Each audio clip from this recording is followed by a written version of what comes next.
Peace. Shabbat Shalom. All praise and glory to the mighty Most High, our Creator is one God. First thing I'd like to do this morning is welcome all my new subscribers. I've been working diligently to draw subscribers in, working at this channel for 2 years. First, it's kind of frustrating when you go to other people's channels and you see 18, 20 videos. They've only opened up the channel, 3 months ago, and they have 5,000 subscribers. They have thousands and thousands of views. And I've been working at this for 2 years, and I got 200 subscribers, and I've lost other channels as well. So it's important for everyone to know that I've been doing this in this truth for some time now. And the reason what got me into this truth is I had an awakening, a serious awakening, beyond anybody else's awakening, folks, okay? This was the real deal. And I guess I should maybe tell you a little bit about what happened in my life, why I kind of do auditing. I cover a lot of different material in this on this channel. I cover theology. I talk about different biblical stories. I talk about biology. I talk about the pineal gland. I talk about COVID. I talk about a lot of different things. And I think that that's what I'd like to start with this morning, because I posted a short the other day, officer I engaged with, and I asked him the First Amendment of the Constitution. He wasn't able to answer a simple question. It's not that these people can't answer the question or anything. I mean, they don't know the answer, but the problem is their ego comes in check, because they realize at that very moment that they should know something that you're asking them, and they're bent out of shape because you've asked them this question. Well, what's the one question that I ask when I'm out on an audit? It's really the only thing I do. And their temperament is going to be my temperament, okay? If a cop becomes shitty with me and gives me an attitude, then I am going to jump down his fucking throat and make him feel like a complete idiot. It's all there is to it. If he's cool, and that cop that day that I did it, he was a cool cop. He was a totally cool cop. He was getting ratings. He was answering my questions. He identified. He did everything, man. And then he closed me and him chatted, and I sat there and I asked him why he was in the middle of why he'd been sitting there. See, this is the thing, is that officer had been sitting there for 4 hours by the time I walked up on him with the camera. I had a class that I had to attend. It was at 2:00. I left at 2:00. No telling how long he'd been there before I left at 2:00. I went to my class. I came back 2 hours later. That cop was still sitting there. I went home. I was also supposed to pick up some sodas for my dad at the store, which I'd forgot to pick up. So 15 minutes later, after I got home from class, my dad asked me about the soda. I told him I forgot. So I said, I'll go out and get you the soda. So I went out, and that cop was still there. So now you're looking at about 2 hours and 20 minutes that I know of that the cop's been sitting there. And then I go to the grocery store, and I go shopping, and I'm gone for another 45 minutes or so. So by the time I get back from the grocery shopping now, the cop's still sitting there. So I go home, and I park, and I grab my phone, and I walk back to the parking lot. So by the time I was completed with this audit, that officer had been sitting there for 4 hours, folks. Okay, that's your tax dollar, a man sitting in a vehicle for 4 hours doing what in a church parking lot? What could you possibly be doing? Well, his excuse was, what he said was that he tries to stay centrally located in one spot. Okay, I get that for the calls and stuff, but you can't get me to believe that in 4 hours that no call has come in that this man didn't have to respond to. He just sat there for 4 hours. So what's that telling you? Well, it tells me that the crime ain't going on out there in the city that they're putting out. If a cop can sit there and tell me that he's been there for 4 hours and he's sitting locally, he's waiting to hear another call. He tells me he's a supervisor, first of all, and that he's waiting for a call from dispatch, from other officers who might be in a local. He wants to be centrally located where a call might come in. Hey, I get that. but not for no 4 hours. Something had to have come in 4 hours of sitting there in that suit. So what is it that I talked about? Also in October 18th, 2020, excuse me, I was in a parking lot. And this is what kind of brought me into the auditing scene about COVID. I was in a parking lot talking to customers that were walking into the Save Mart grocery store about COVID. I was approaching them. I was asking them if anybody had gotten sick or died in their family from it. And most people, when you're out there in a parking lot, you're trying to grab people's attention as quickly as possible, right? You don't have a lot of time to get somebody to hear you if they're walking into the store. But when I was out there for about 40 minutes that morning, and I did engage in conversation with people that were walking into the gym, people going into the grocery store. So I would walk up and ask them if anybody had gotten sick or died from COVID. And in most cases, most people would say, yeah, a few people got sick and everything. And then I'd go right into my spiel. Okay, you got to understand, when you're trying to grab somebody's attention out there and you only have seconds to get their attention, it has to pop and it has to be real and it has to be like, wow. Okay, so what I say to people when I engage, and I've been doing this since COVID came out, I have been investigating, I have been approaching, I have talked to hundreds and hundreds and hundreds of people over the course of the last 3 years about COVID. Did you know that COVID stands for Certificate of Vaccination Identification? And that when you spell COVID backwards, that it's Devok, and Devok in Hebrew means Dibuk, and a Dibuk is an evil spirit that is capable of moving through a host body, which is our bodies, for either good or evil. Okay? So this is what I teach. I teach that these things, did you know that when you take the word COVID and you remove the letter C from COVID, you're left with the word Ovid, and Ovid was a Latin poet who spoke about sheep. Okay? And then you have the letter C, which represents the number 3, because this is a gematria system that has to deal with everything about 666. So on October 8th, while I was engaging with all of these people, somebody who I had engaged with that morning had called the police on me. And what happened is this a plainclothes police officer showed up on site, 2 witnesses, 2 victims, and then another police officer from the Livingston Police Department, and the police officer that was first called out on scene. So what happened is, after I had conversations with about half dozen people or so, a woman in a red car pulls into the parking lot and gets out of her car. This is the camera that I'm telling you what's happening on the camera.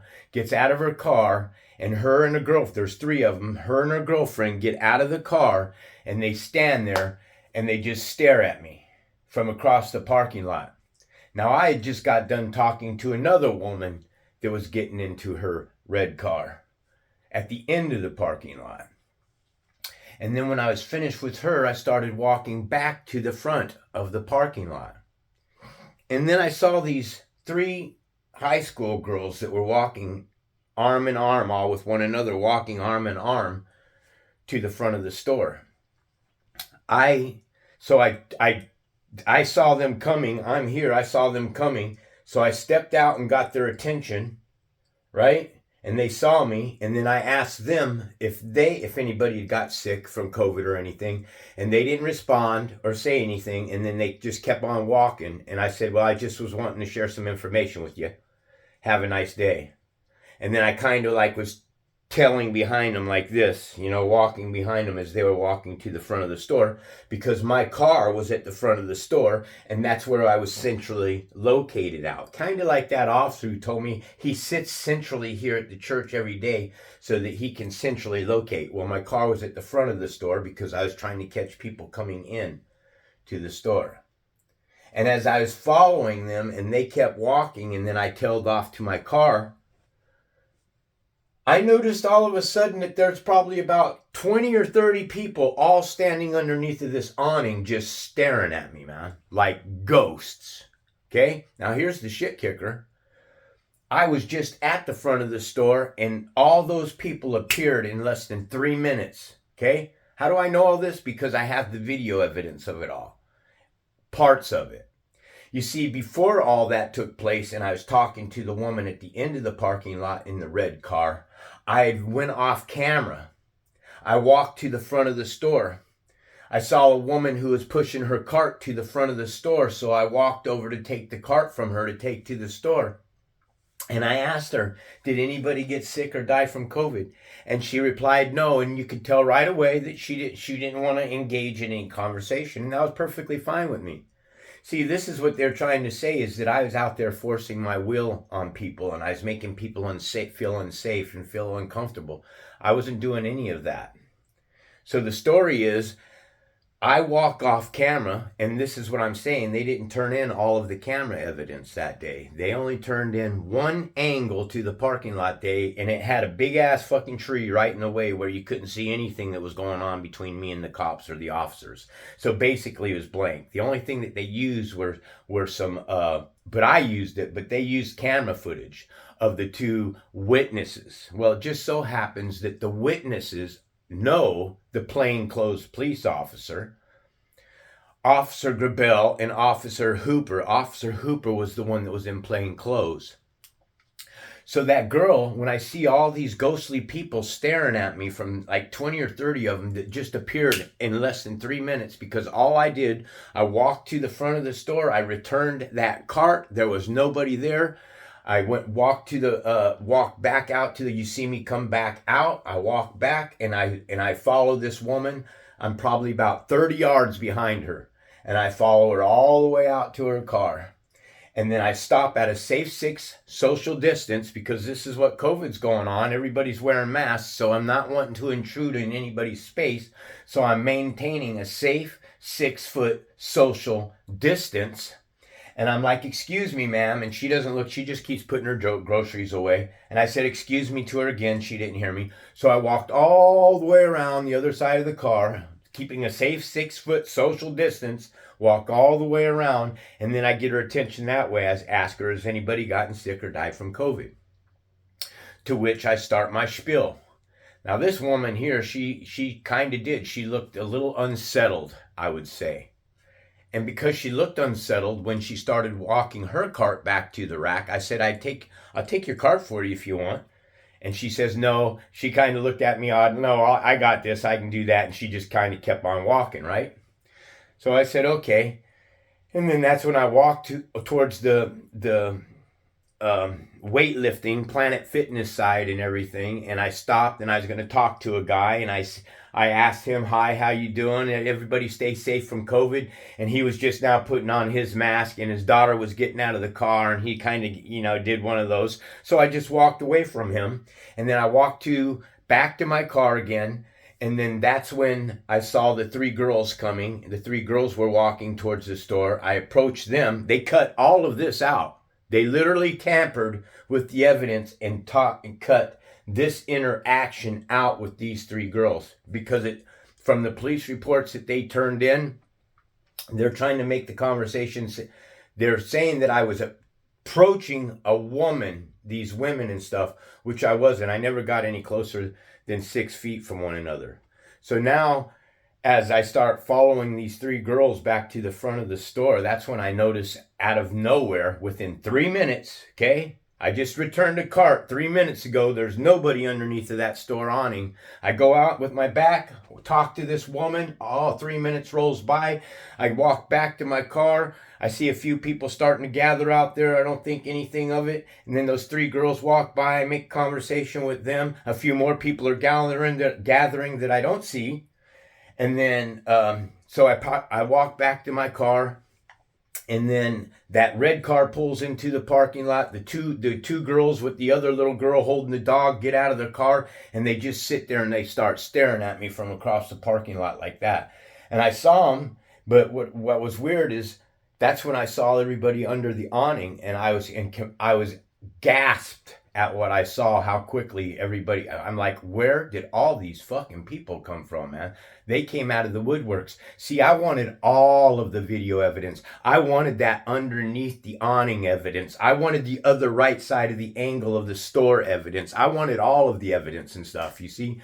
So these people, this is why I'm so displeased with law enforcement. Okay, it was bad enough that the officers made a bad charge. Okay, what did they charge me on? Resisting arrest. Let me be very clear to you folks. Resisting arrest is a chump charge. You understand that? Resisting arrest is a charge they bring up on you when they don't have anything to charge you with. So it's a made up charge. Okay? So, anyways, I scanned underneath the awning in complete awe of what I was seeing. And then my eyes came across these three women getting out of the red car, and I saw them. They're just kind of standing there staring at me. So I walked, and she throws her arms up at me like this and says, "What's up?" And I thought, well, another opportunity for me to talk to somebody about COVID and scriptures. Understand, I talk a lot about 666. I talk about the Revelation 666. I've decoded the Revelation 666. So I talk a lot about this information because 666 ties into coronavirus. When you add the sum of the word corona, it comes to 66. Corona has 6 letters in the spelling. That is 666. Bill Gates' name is Bill Gates. And when you add his name the sum of Bill Gates' name comes to 87. 8 plus 7 is 15, and 1 plus 5 is 6. And the patent number that they're working on for the vaccine, if you Google it yourself, is WO 2020 060606. So I see these women from across the parking lot. I make way across the parking lot when she throws her arms up. I go over and engage with her, and she says again to me, "What's going on?" You know, like a gangster. "What's going on?" And I'm like, "I'm just out here talking to people about COVID and scriptures." And she literally jumps up in my fucking face, sticks her finger within there it is, right there, right up to my freaking nose, and starts screaming at me, telling me to get the fuck out of here, that I'm scaring people in the parking lot. Bro, people, if you looked at the video footage and the way everything broke out, this is why they didn't turn in the right side of the video footage, because it would have showed everybody gathering. This is why they didn't turn in underneath of the awning in the footage, because it would have shown everybody that gathered. I'm not lying to you when I'm telling you these people appeared in numbers out of nowhere like ghosts. It's the second time it happened in my life. The second time I kind of like, this is odd. But the first time I didn't catch it at all. I didn't understand it at all. My wife was shot that night the first time. Okay? The cops were at our house then, and she had called the police. I was off gambling with some friends at poker friends playing poker that night. My wife calls me and tells me, "Hey, there's so many of them out there. They're banging on the door saying that they're going to kill me and Chrissy." And this is a long ass story too, but I'll keep it short. So my wife ends up getting shot, and they pop a couple plugs through the door, shooting at me and everything. I close the door. I step to the side. The cops were there, is what I'm getting at my door. They saw that the people out there were gathering. The cops saw that there were literally 70, 80 people out there in the front yard gathering, and my wife had told them, "Look, they're threatening us." And the cops said to us, "There's nothing we can do until somebody is hurt or injured. We can't, they have the right to fucking gather," right? Well, no, you have the right to gather peacefully. You don't have the right to gather and threaten people's lives and tell them that you're going to fucking kick in their door and kill your wife and your kid. So the cop there then, the Modesto police, then turned a freaking blind eye, didn't make the crowd disperse. And then maybe I made a stupid move here. I went down to my car to get the clothing that had been washed all day long, because my wife had just done the laundry. So I went down there to get the clothing, and then she stood on the stairwell as I went to the car, and just as I was going to the car, my wife screams out, "Look out," and I get hit on the side of my head with a 2x4, knocked down between two cars underneath the carport, with two poles on each side. That's what saved my ass. These guys were trying to kill my ass. If those two cars and those two poles hadn't been there, they would have been kicking me in the face and beating the shit out of me, right? Somehow I managed to get away from this mob crowd that was trying to kill my wife and I. This mob crowd.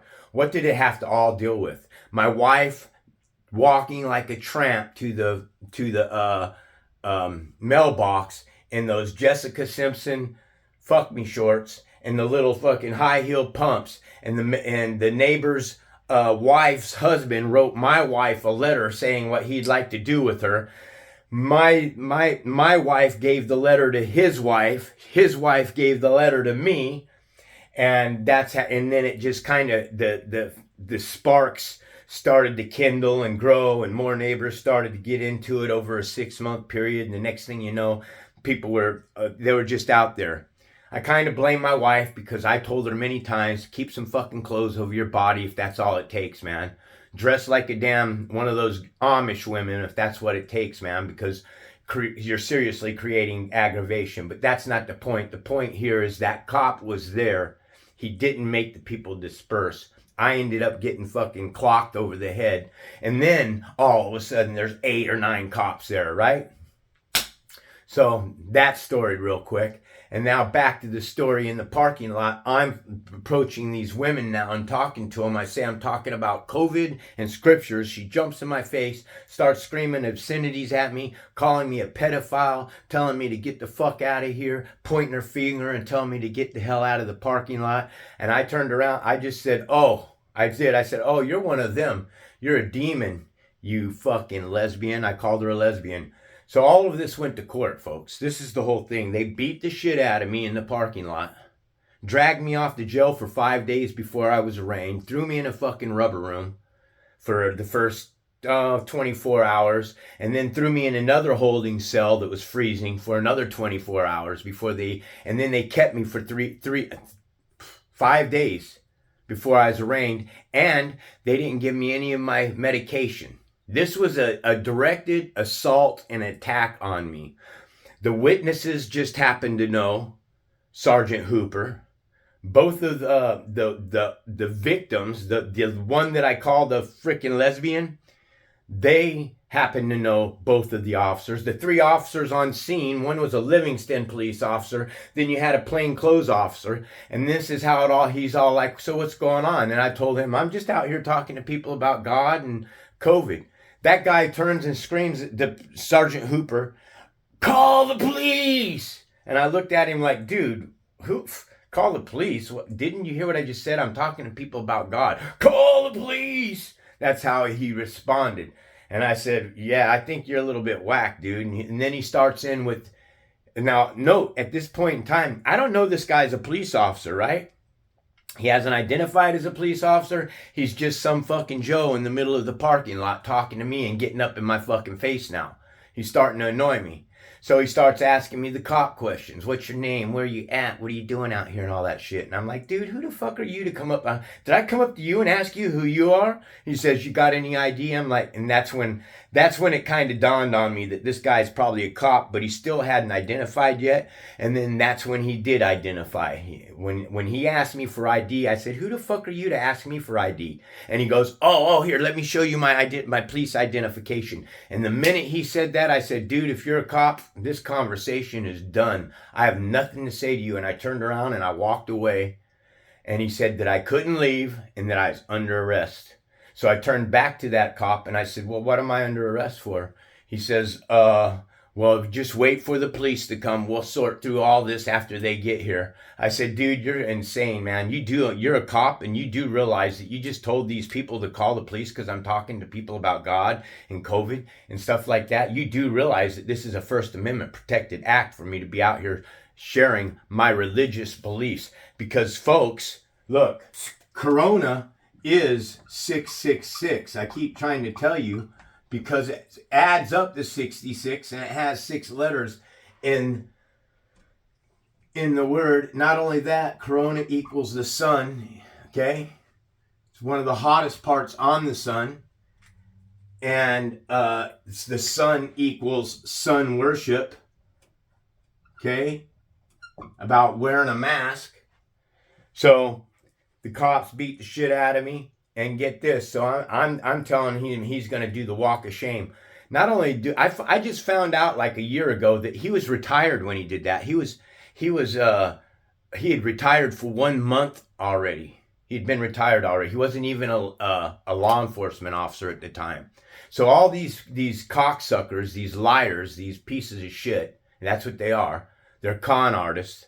They swindle. What they did is they didn't turn in video evidence. They made sure to keep the video evidence. When I asked my public defender at that time to get me the evidence, the surveillance evidence, he never subpoenaed and got their own evidence from the store. This is why the district attorney, you got to understand that the district attorney, the public defender, and the judge is a trinity, okay? They're all in it together. When you tell your story to the public defender, what you're doing is you're telling your story to the public defender so he can go to the district attorney and tell them what's going on to help the district attorney create a case against you because you are the best person that knows your story. So why would you let anybody defend you? And that's the way that the courts think. They think that if you have a public defender, that you are incompetent and not capable of defending yourself. So the cops stuffed me back in the car. I have a 17-second clip or a 23-second clip on my channel here that shows the officers after they beat my ass and throw me in the back of the car illegally, because I was exercising a First Amendment right. The cop that beat knots on my head with his elbows and punched me in the head a few times. Yeah. He has the balls to come up to the car when I'm enraged, man. At this point in time, if my handcuffs were off and I wasn't in that car, I would have beat the shit out of him. And let it be said out loud once more, folks. You, Ceres, Modesto, any police officer that is in a uniform, if you approach me and you tell me to put my hands behind my back, you better have a fucking warranted reason. You know why? Because that to me is a threat for my life when you tell me to put my hands behind my back when I haven't done anything illegally. You better be able to articulate a reason. You better be able to articulate suspicion. You better be able to say that I've broken the law or that you were in the act of seeing me get ready to break the law. You better have a fucking reason to tell me to put my hands behind my back, because if any law enforcement officer ever comes up to me and says, turn around and put your hands behind your back, that's what you're going to get. You're going to get knocked the fuck out. Out. Stiff arm. Staring at the sky. I ain't fucking with you law enforcement officers anymore. You better have a fucking real reason. That's what I'm telling you. Okay? You don't get to beat the shit out of somebody, throw them in jail for 5 days, throw them in cold room, freeze their asses off, not give them their identification, drag them through court for 2 fucking years. I had to end up defending myself because the public defender wasn't doing anything to build my case. I asked him to get the information. I asked him to get video evidence. I asked him to get subpoenas. I asked him to do all that shit. His response, oh, we don't need any of that stuff. So it started becoming very clear to me that the public defender wasn't there to help me. So I fired his ass and I took over my own case. And the creator, he uses these people. And that case went between 12 jury members, and 12 jury members found me innocent of the charges. So the officers got away with beating the shit out of me. So now that I've been cleared of these charges, I file a report against the police. I go down to the Ceres Police Department and I file against Hooper and I file against Grabel. And then the captain, 10 months later, they finally get to it. The captain this is now almost 3 years after the fact. And the captain tells me that no disciplinary action will be taken with these officers, that they were both within their rights. They were called out on a call, blah, blah, blah, blah, blah. No accountability. Covered their asses up. And this is why I'm telling you straight the fuck out. You better have a reason, you little cocksuckers, you dirty fucking corrupted, backstabbing bitch cop motherfuckers. You're rotten. You're fucking spineless. You're fucking cowards. You're bitches. Okay? People are waking up, man. We're going to string you motherfuckers up is what's going to end up happening. 4 ingredients. A telephone pole, a rope, a gallon of gas, and a fucking stick match. Your time's up, Gentile man. You better wake up, man. You better repent. You better stop your sins. And you better stop stepping out of your reach of authority. Nobody has any right. And folks, that's why I started auditing the police. So when I walk up to a cop and I ask them what the First Amendment is, and them not be polite and say, you know what, I honestly, bro, I don't know it. They don't recommend us. That's not something that they teach us in the classes and stuff. You know, if it was one of the what you had to take, if it was an academic class that you had to pass, and we had to know the amendments, then we would know the amendments. But it's not what they teach us. So the leadership is dropping the ball. It is imperative for any officer, any and all officers, to know the First, the Second, the Fourth, and the Fifth Amendments, okay? You must know all 4 of these amendments to be safe for the community, for you to be out there on the streets, because you guys are dangerous, and you're insane, and you're out of your mind, and you're allowing your feelings, okay? And you tattooed fucking police officers, you nasty, vile creatures, man. It tells you another fucking thing. If you got tattoos, you shouldn't be allowed on the fucking police force. Every fucking person that has tattoos needs to be shit canned and fucking fired from the police force, man. It says in the Bible not to tattoo yourselves. You people are jacking yourself up with Botox. Like you can't put enough poisons in your body. You're snorting crystal methamphetamine. You're sticking needles in your arms. You got freaking heroin. They're poisoning the freaking skies. They're pumping fucking prescription drugs in you. They poison our waters. They're poisoning the air. They poison the foods. They make you take vaccinations. When the fuck are you people going to wake up and realize what's going on around you, huh? You got to ask for the spirit of truth to be upon you in order to get through these days. Okay? Some serious shit is happening and taking place. Okay? Biblical content, man. Let's go with a little biblical content. Did you know in Revelations 13:18 it says, here's a call for wisdom. So it takes wisdom. Let the one with insight. So it takes wisdom and it takes insight to calculate the number of the beast. For it's the number of a man. So the beast is a man, and it's the man's number that is 666. Let me say that again. It's the man's number that is 666. Hollywood and rock stars have got you singing songs like 666 is the number of the beast. No, the beast is a man, and it's the man's number that it's a beast. What you got to understand, it's a man with beast-like qualities, a man with serpent-like qualities. When you look the word serpent up in the dictionary, it tells you a wily, treacherous man. That's what it was that came into the garden. It wasn't a snake slithering on its side, coaxing Eve into taking a bite. It was a beautiful, gorgeous man that was created on the 6th day of creation. Who is it that's created on the 6th day of creation? Well, in Genesis 1:27, it says, God said, let us make mankind in our image. Mankind in our image. So if something is being created in an image of God and his likeness to rule over the fish in the sea, the birds in the air, the cattle of the land, and everything that creepeth upon the face of the earth, God saw that it was good. So what he created on the 6th day, he saw that it was good. Morning and evening pass, and it's the 6th day. What's going on the 6th day? Genesis 1:25 says, God created the beasts of the field, each according to their kinds.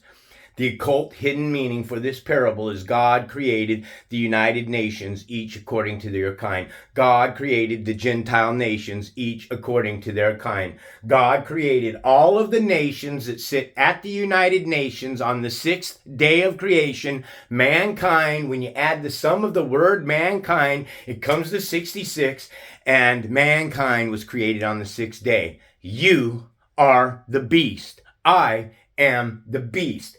The nation, our nation, is the beast. Now, not all of us are the beast. Some of us have waken up and realized our sin, realized our shame, realized our walk contrary to the Most High, the Creator. So, So who is the man what's this riddle in Genesis 1:26 and 27 verses, and Revelations 13:18, also Revelations 13:15? For the second beast was permitted to breathe into the image of the first beast so that it could speak and cause those that didn't worship it to be killed. The first beast and the second beast are those that are created on the sixth day. When God creates the beasts of the field, each according of their kind, that's the first beast. Then he created the serpent.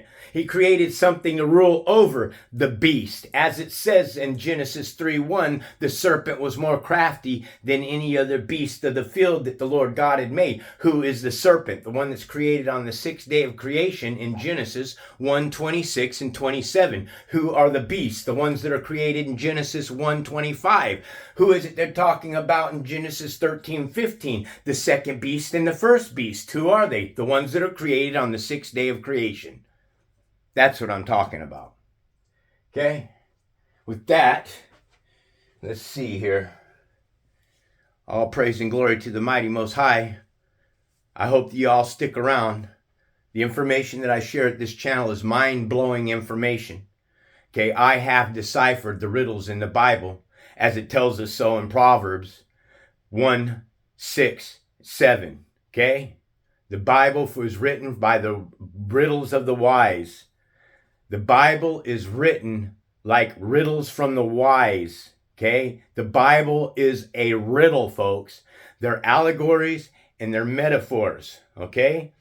Jesus fed 4,000, 5,000 multitude with 2 fish because Jesus prayed over the fishermen, the 2 fishermen who'd been fishing all day. They'd been fishing all day and they only caught 2 fish. How are you going to feed the multitudes with only 2 fish? You can't do it. So Jesus walked up on Simon Peter and Matthew and they told him, Master, we have only got 2 fish. What are we going to do? So Jesus prayed over Peter, Simon, and Matthew, the 2 fishermen.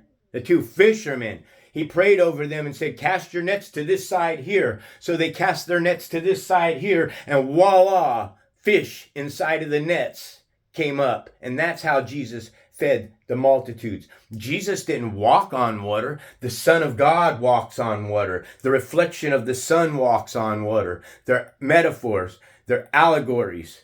Folks, you got to wake up to what's being said. Jesus died on the cross. He gave up the ghost. A ghost is the spirit of the dead. Jesus is the spirit of the dead.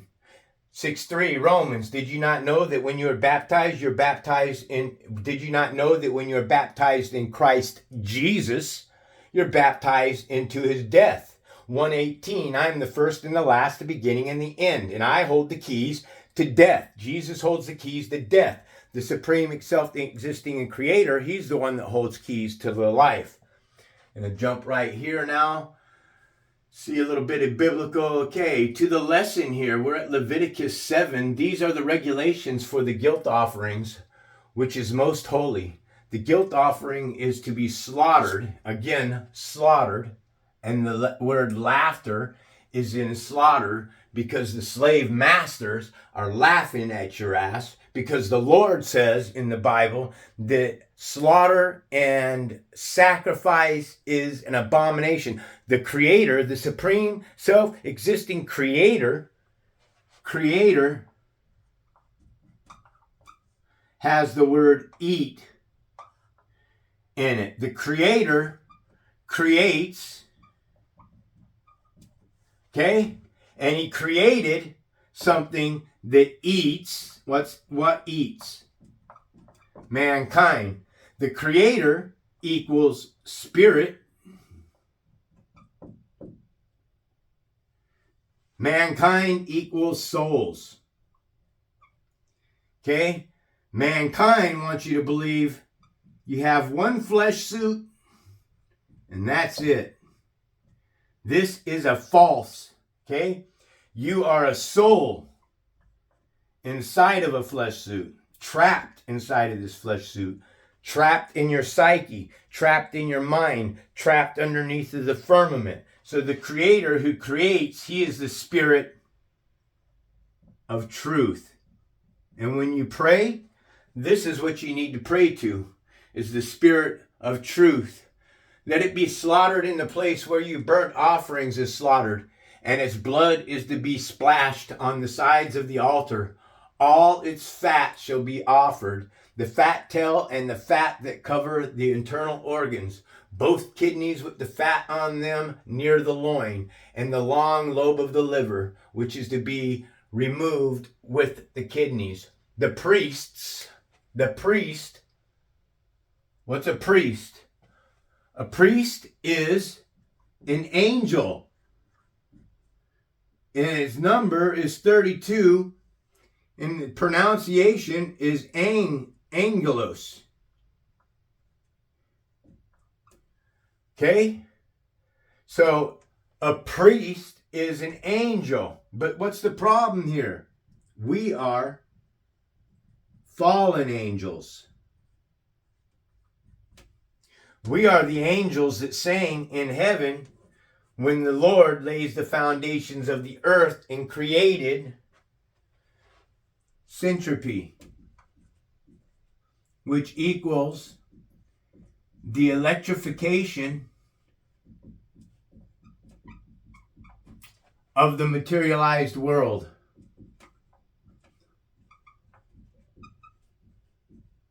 You got to understand, folks, this plane of existence we live on is the electrification of the materialized world, man. This world here is an illusion. Okay? So a priest is an angel. And not all priests are good, but there are both good and evil. Most, though, are evil. Most are evil. Okay? The priest shall burn them on the altar as a food offering presented to the Lord. The Lord here is the same as this one here is 3068 in the Strongs.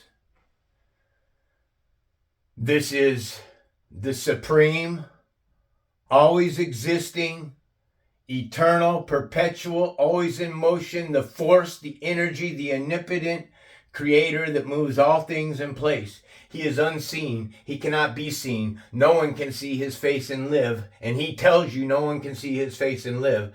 No one can see the Lord's face and live. How can you see Jesus Christ's face as God if this Lord, the eternal Spirit, is telling you that no man can see his face and live? Huh?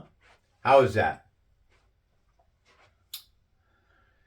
It is a guilt offering. Any male in the priest's family may eat of it, but it must be eaten in the sanctuary area. It is most holy. The same law applies to the sin offering and the guilt offering. They belong to the priests who make atonement with them. So now you got a priest that's making atonement. The Creator, the self-existing eternal Creator, says place no man beside him. So how can you place a priest beside the Lord? This is not making sense. What Lord are we worshiping here? What Lord here is it? What Lord in 21, I believe, of Exodus says if you own a Hebrew? So in this case, it would be the Lord condoning that it's all right to own a Hebrew. So I'm asking you, Hebrew Israelites, who would condone this kind of behavior? Your Lord, your Savior, your Creator is condoning Gentile to own Hebrew? If you own a Hebrew? That doesn't make sense. So who's also, what's the problem here with this?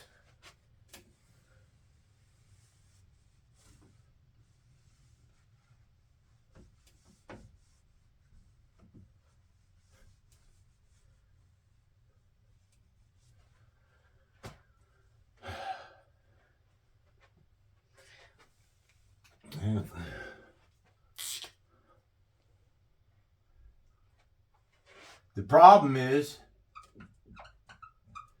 Jesus is the only mediator. As it says, 2 Timothy 2:5. For there is one mediator, for there is one God and one mediator between God and man, the man Christ Jesus. That's what it tells us. And then I'd tell you, well, that can't be true. Google Galatians 3:19 and go to the Amplified Version. The Amplified Version tells us, why then the law? What was its purpose? It was added after the promise to Abraham to reveal to the people their guilt. That is, to be made conscious of the sinfulness of sin.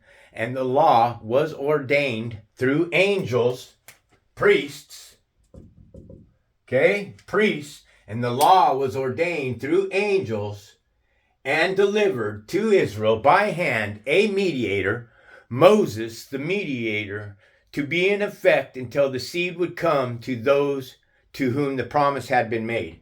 So the seed to come to the promise had been made is Jesus. But in the meantime, who was a mediator between God and Israel? Moses was a mediator between God and Israel, but that makes no sense at all as well, because the Creator tells us over and over, you're not to place anybody beside him. So how can Moses be beside the Lord as well? I think we've all been tricked. I think both sides of this argument that Satan has come at all angles, everything. I've been trying to teach people that Yahweh, Yah, and Yahweh is a trinity. They're three gods. Three gods, folks. They're three names for gods. So the question to ask yourself here is, 4 families got on the ark. 4 families got on the ark. I'm sure that those families that got on the ark all spoke one language. They didn't speak multiple language. The only way that you could have 3 names for God coming off of the ark is 3 different families that were worshiping 3 different names to God. The supreme being, the supreme creator, has one name. And his name has been removed. It has been erased from our conscience. When you're born into this plane of existence, you get a memory wipe. You're in hell.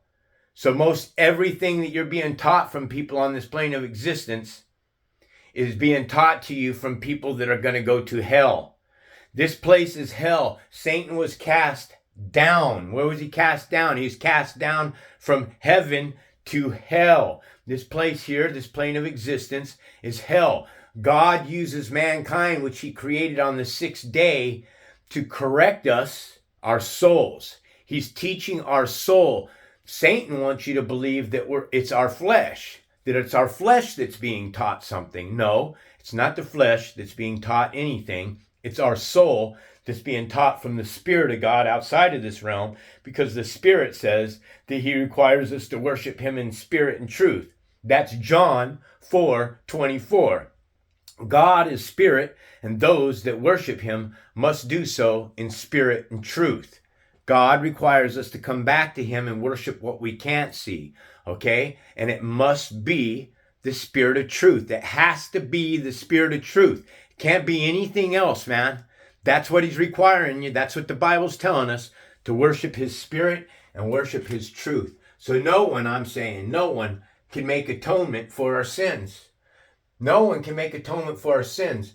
Though we're taught in the Bible in 12:3 of Genesis, I will bless thee that bless thee, which means I will bless the Gentile that bless the Hebrew, or bless the Yisraelite or the Israelite or the human being. I will bless the Gentile that bless the human, and I will curse thee who curse thee. I will curse the Gentile that curse the human. Okay? We fell from God, and our ancestors, those that are in power, our government, want to rule the world. They want the power. Every time a city, a state, a country flourishes and prospers, it's because They've done it on the backbones of one of God's chosen children, and you're going to pay for that shit too. You're going to pay for it big. So I'm telling you personally myself, I don't believe that a priest can make atonement for anybody. Okay? I don't believe in sacrifices. I don't believe in slicing throats. I don't believe in sprinkling blood on an altar. I don't believe in killing an animal to atone for my sins. God says it's not needed. He says that he prefers you just to walk a righteous, upright life. Serve him, worship him, acknowledge him, thank him, give glory to him, fall on your knees, call on him and him alone, and your life will be pretty decent here, man. If you walk contrary to God, then it's not, man. It's that simple. Okay, the priest who offers the burnt offerings for anyone may keep the hide for himself. Every grain offering cooked in the oven or cooked in a pan or on a griddle belongs to the priest who offered it. And every grain offering, whether mixed with olive oil or dry, belongs equally to all the sons of Aaron. The fellowship offerings. These are the regulations for the fellowship offerings. Anyone may present to the Lord. If they offer it as an expression of thankfulness, then along with the thanks offering, they are to offer thick loaves without yeast and with olive oil mixed in, thin loaves without yeast and brushed with oil, and thick loaves of the finest flour, well kneaded and with oil mixed in, along with their fellowship offerings of thanksgiving. They are to present an offering of thick loaves of bread made with yeast. So now you have bread being made with yeast, you have bread being made with yeast, but the God says you're not supposed to eat yeast, so why would they allow any kind of yeast inside of the tabernacle? They are to bring one of each kind as an offering, a contribution to the Lord. It belongs to the priest who splashed its blood on the altar. The meat of the fellowship offering of thanksgiving must be eaten on the day it is offered. They must not leave none of it till morning. If, however, their offering is the result of a vow or is a free will offering, free will means you freely give away your possessions. That's what a free will offering is. Stop giving your shit to priests. I don't care if they're Hebrew. I don't care if they're Gentile. Stop giving your shit away to other people, man. I don't ask for one frickin' penny. I don't ask for a donation. God provides for me. Period. Okay? You are sent inside of a world to work. Okay? I work for the Creator. This is my sign of dedication, my love, my spirit that begs for his spirit, my soul to beg for the Creator's spirit to always maintain and be upon me, so that the truth may be revealed, so that you can receive the truth. That's even more important, to receive the truth. So a free will offering is you are freely giving away your possessions. Tithings, folks, let me tell you, tithings isn't what you've been taught in the Bible. Tithings is an oil that is produced in our body that we must return to the Lord. That's why it says you're to give 10% back to the Lord. The Lord is the supreme, self-existing, eternal creator that creates everything. So how in the world's name do you think that you can give silver, money, any kind of food offering or anything like that to the supreme creator who created it all? Like he needs 10% of it, huh? Oh yeah, that makes a lot of sense. No, it's a way of encapsulating you with making other people rich. You're under a spell, a gospel, the ghost spell. Learn the language, learn what it's saying. So when you have a free will offering, you're giving away your possessions to somebody else to make them rich. And not only that, you give them power over you. Stop giving other people power over you. Go to the Creator alone, the Spirit of truth, the living God, the omnipotent force that moves all things in place, the supreme being. That's who you worship. I don't worship a name, man. Numbers 23:19 says you are not to invoke the names of other gods or have them heard across your lips.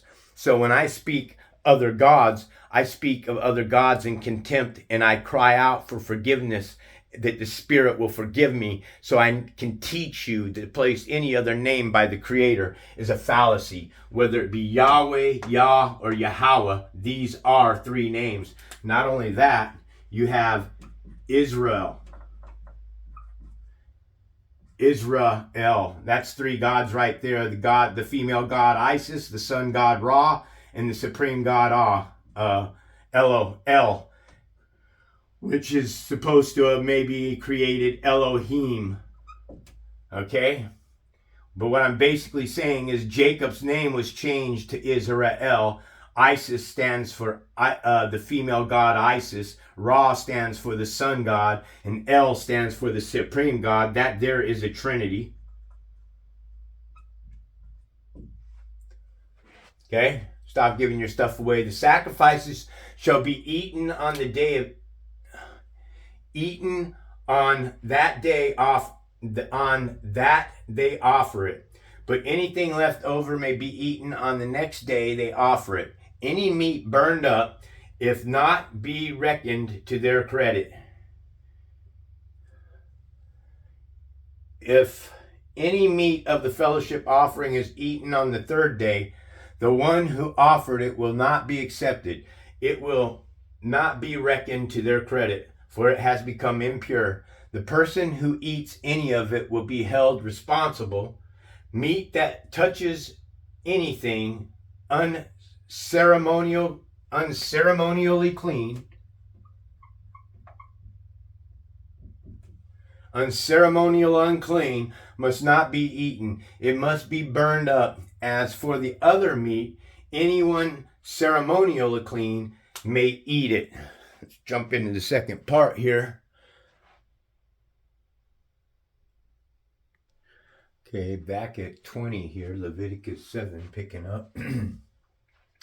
But if anyone who is unclean eats any meat of the fellowship offering belongs to the Lord, they must be cut off from their people. Okay, this is big right here. Their people. So if there is a people, one people cut off from another people, who's being cut off here? This here is the Israelite that isn't performing what is right before the Lord, must be cut off from their people. A distinction here, their people. Anyone who touches something unclean, whether human uncleanness or an unclean animal or any unclean creature that moves along the ground, and then eats any of the meat of the fellowship offering belonging to the Lord, must be cut off from the Lord. Okay, eating fat and blood is forbidden. This is key here. Eating fat and blood is forbidden. John 6:56 says, or 56 says, let's do 55 and 56, says, for my flesh is good food. Jesus says, for my flesh is good food, and my blood good drink. 56 says, this is 55, 56 says, whoever eats my flesh and drinks my blood. Eating fat and blood are forbidden. Whoever eats my flesh and drinks my blood, eating fat and blood is forbidden. Whoever eats my flesh and drinks my blood remains in me, and I in him. Okay? So eating fat and blood is forbidden, but Jesus Christ crucified, this is Jesus talking at the Last Supper, telling the people, breaking bread, bam, here's my bread, here is my flesh. This bread is my flesh. Here, eat it. This wine is my blood. Here, drink it. That is a metaphor for what? A vampire. Vampire is a ghost. Jesus died and gave up the ghost. A ghost is the spirit of the dead. God says not to eat blood. It's forbidden. Jesus wants you to eat his flesh. Okay, you're metaphorically taking on the flesh and blood of Jesus. You are eating flesh and blood. The Creator says, do not touch flesh and blood. Do not eat the fat and blood. It is forbidden, forbidden, forbidden. Do not eat flesh and blood. Jesus breaks bread and says, this is my flesh, pours a glass of wine, says, this is my blood, eat and drink of it. That, folks, is a demon. A vampire is a demon. Go to Thesaurus, type in ghost, and you will see that a ghost is a demon, is a devil, is a vampire. Jesus is a demon, he is a devil, he is the vampire that wants you to eat his flesh and drink his blood. The Lord said to Moses, say to the Israelites. What are the Israelites? Why do they call them Israelites? Because Israel are the elites, as the Bible tells us. The Israelites are children of the Most High. Okay? Which equals the Creator. Jesus isn't the Creator, folks. Jesus is a man. He's the eater. Jesus eats. He wants you to eat his flesh and drink his blood. It's that simple. It's that much. It's right in your face. All right? Do not eat of any of the fat of the cattle, sheep, or goats. The fat of the animals found dead or torn by wild animals may be used for any purpose, but you must not eat it. Anyone who eats the fat of an animal from which a food offering may be presented to the Lord, but must be cut off from the people. So then why even offer it if you're going to be cut off from the people? That makes no sense. And whoever lives, you must not eat the blood of any bird or animal. You must not eat the blood. For my blood is good drink. My blood, good drink. Not to eat the blood. My blood is good drink. Not to eat the blood. My blood is good drink. Jesus wants you to eat his flesh. Jesus wants you to eat his blood. His blood is good drink. You're not to eat the blood. The priests share. The Lord said to Moses, say to the Israelites, the elected, the elites, the chosen children of the Most High, those that love God. Listen, folks, there has been so much crossbreeding going on. This is what you don't understand. Okay? Since we've been here, there's been so much crossbreeding going on.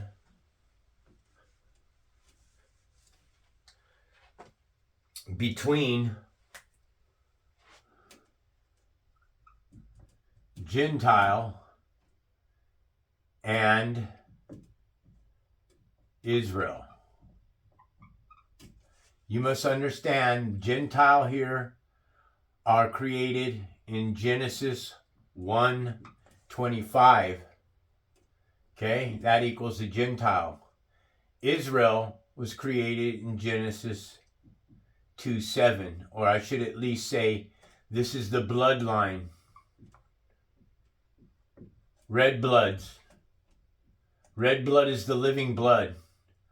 The blue bloods are dead. Blue bloods. Okay? Blue bloods and red bloods have been fornicating and mixing with one another with God's chosen children. Could have God created the Israelite, put his breath on the Israelite, knowing that all of us that were evil was going to come into the garden, we're going to lay down with God's chosen children, the living. God put his breath on these people so their blood is different. This is why it talks about when they're building the tabernacle and they're telling the priest to embroider and make all of these linens, a fine linen and stuff, that the linens are blue, scarlet, red, and purple. When you mix blue and you mix red, you get purple. That's the interbreeding. It's a metaphor. Folks, I've learned what this Bible's saying. You discount what I'm teaching. You don't take bits and pieces. I don't know everything about the Bible, but I'm doing my damn best to learn everything about the Bible. Okay? Okay, anyone who brings a fellowship offering to the Lord is to bring part of it as their sacrifice to the Lord. With their own hands, they are to present the food offering to the Lord. They are to bring the fat together with the breast and wave the breasts before the Lord as a wave offering, as in wave your food goodbye. You know, today, I don't trust anybody in any kind of a position of authority, whether it's a Hebrew priest or, there are priests that I trust. Very, very few. Very, very, very few. But for the most part, I'm telling you, money and power corrupts. There's nothing better to be on this plane of existence, having everything handed over to you hand and foot, here, here, here, and you don't have to do anything. You have it all handed to you, hand and foot.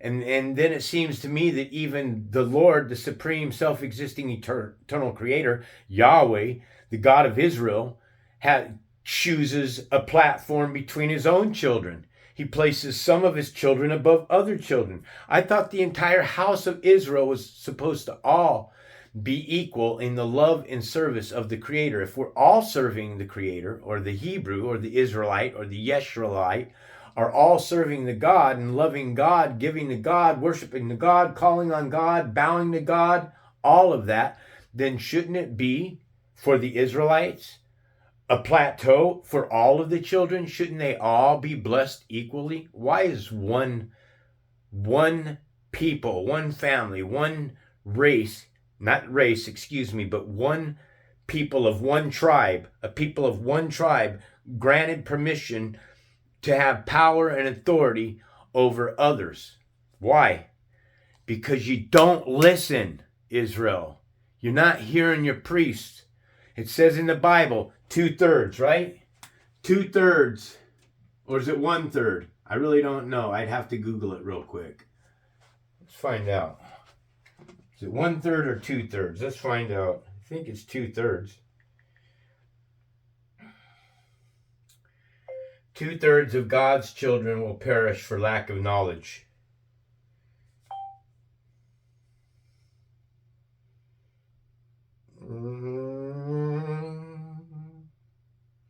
Hosea 4:6, my people are destroyed for lack of knowledge.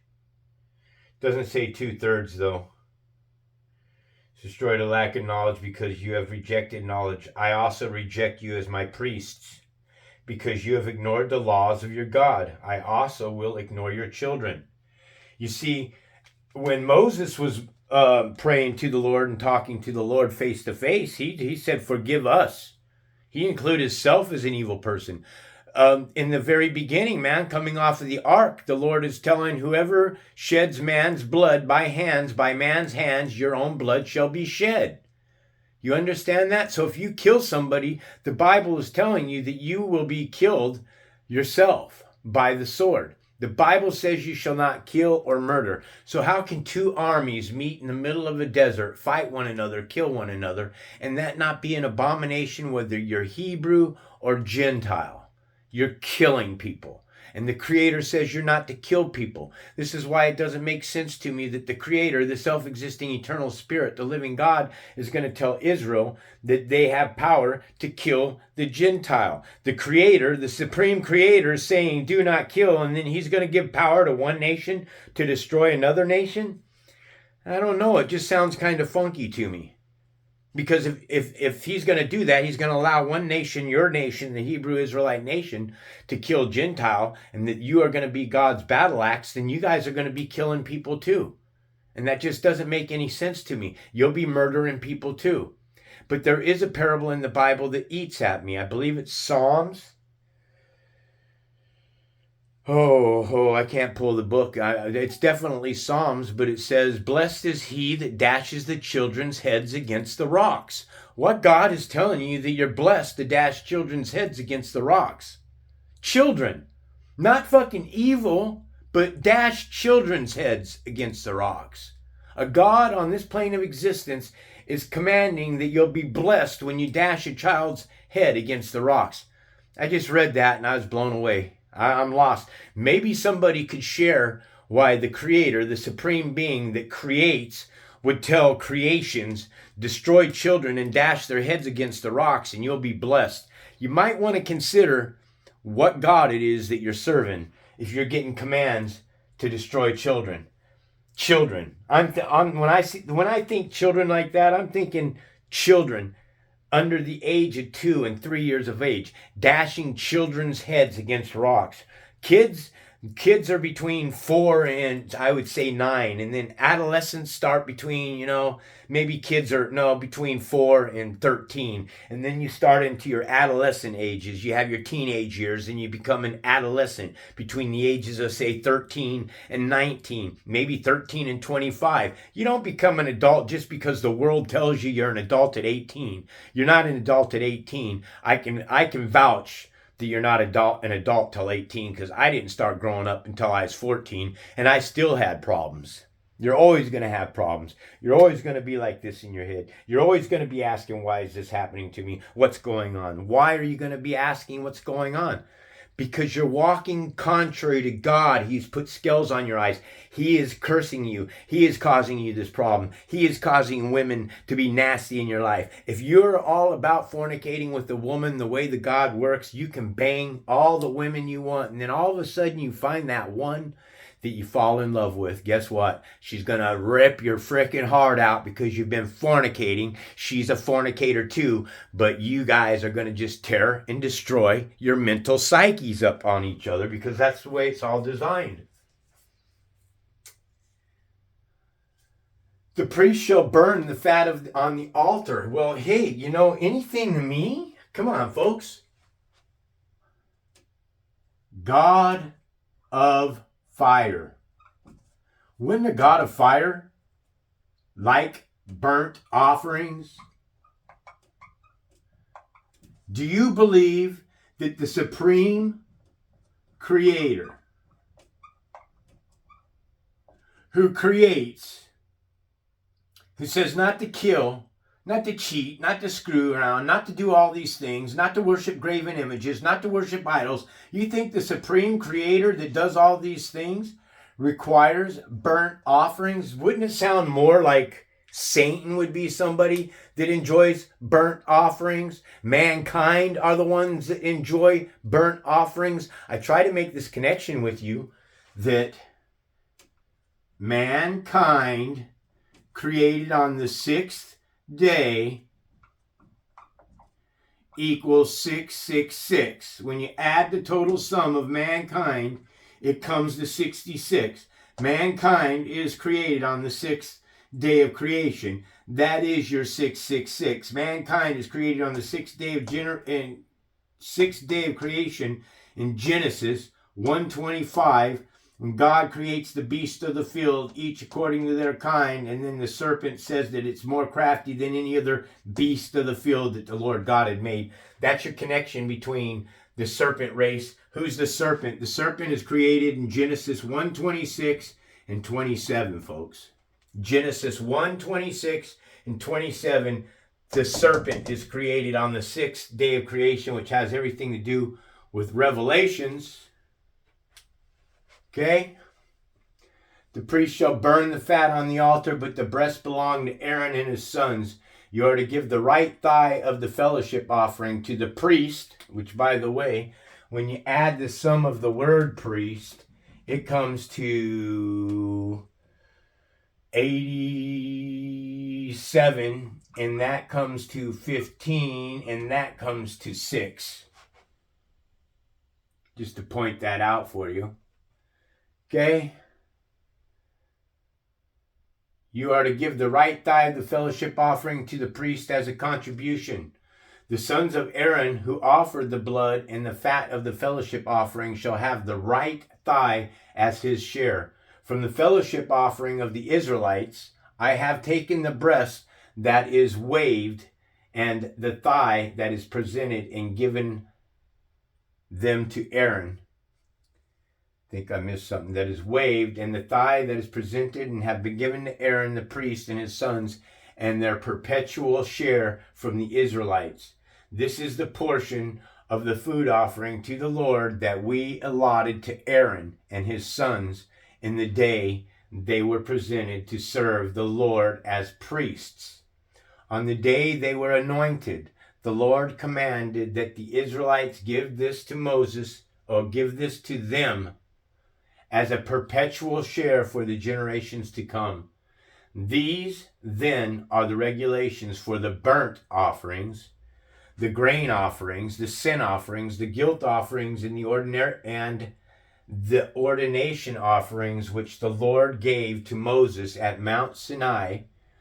Don't you find it odd that you have the word sin in Sinai? Sinai takes them in the middle of the desert in Sinai. In the desert of Sinai on the day he commanded the Israelites to bring their offerings to the Lord. And again, I say, why does the Lord, the supreme creator, need any offerings? He's the creator. Doesn't make any sense. It's like one of those old jokes, The jokes that people tell about a priest saying, oh Lord, I've got all this money in my collection plate. Here's 10% of it for you. You take what you need, and they throw the collection plate up into the air, and whatever comes back down to the ground will be the house of the Lord's to be for the Lord. Right? This is how wacky these people are. Anyways, all praise and glory goes to the mighty Most High, our Creator is one God. If you've stumbled across this channel, you're a new subscriber. If you've even listened to this whole message here, man. Those that listen to these entire messages, I'm pretty sure that you're on the right track. You are traveling on the God train. Something big is going to happen in your life. And when I say something big is going to happen in your life, I'm not talking about monetary money, folks. Something big is going to happen in your life. I'm talking about spiritual prosperity. I'm talking about the supreme creator, the being, the eternal, the omnipotent force that moves all things in place, becoming on you and presenting wisdom for you so that you may find discernment in this world of lies. All praise and glory to the children that love God. I love you. Okay? If you are a servant to the Most High, I don't care if you're an Israelite, Hebrew, Gentile, devil, rapist, murderer, anything. You turn back to God and you stop your sins. You quit. You humbly fall before Him, crushed, broken, your ego destroyed, no more, and wish to become a servant of the Most High and His power and His glory alone. Then I love you and you are in my prayers. And if you're anything other than that and you worship other gods or you place gods beside the supreme being, the eternal creator, without beginning, without end, always existing, then you're not. You're an enemy to God. If you are in this world, then you are at enmity with the creator. All praise and glory to all my friends. Shabbat Shalom. Peace. Have a great day. This is White Raptor News Ministries.